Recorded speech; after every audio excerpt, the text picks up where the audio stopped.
পেশ আরবিতে বলে ওয়াম্মা, অর্থ মিলানো, ইনজিমাম মুশাফাতাইন, দুই ঠোঁট একদম কাছাকাছি এসে মিলে যাবে, পরিপূর্ণ মিলবে না, এত পরিমাণ গোল হবে কেমন যেন কি হয়ে যাচ্ছে, মিলে যাচ্ছে।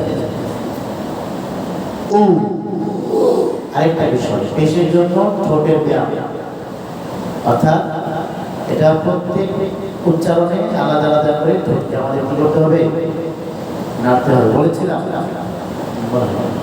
প্রত্যেকবার আলাদা আলাদা, যদিও একবার আদায় করলে শুদ্ধ হবে, কিন্তু ঠোঁটের ব্যায়ামের জন্য আমরা কি করবো, প্রত্যেকবারই আলাদা ঠোঁট করে ঠোঁট নাড়াবো। দেখে দেখে ও হো আউ হো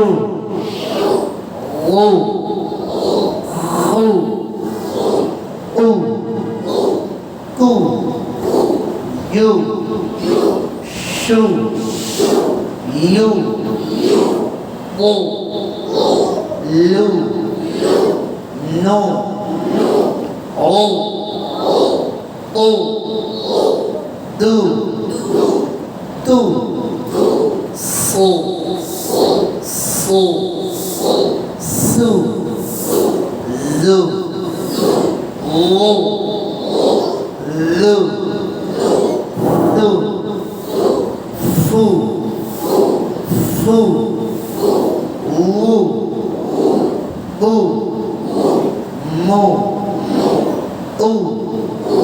আবার বলি ঝটকা দিয়া সবাই মিলে উ না উ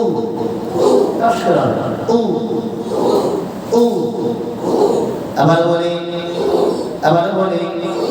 উ উ হু হু হু আউ। আবার বলি ডাইনে বলি বাঁয়ে বলি, ডাইনে বলি বাঁয়ে বলি, আলহামদুলিল্লাহ। অথচ বাম থেকে মানুষ বেশি। আউ আউ হু হু হু। আমাদিকে হু।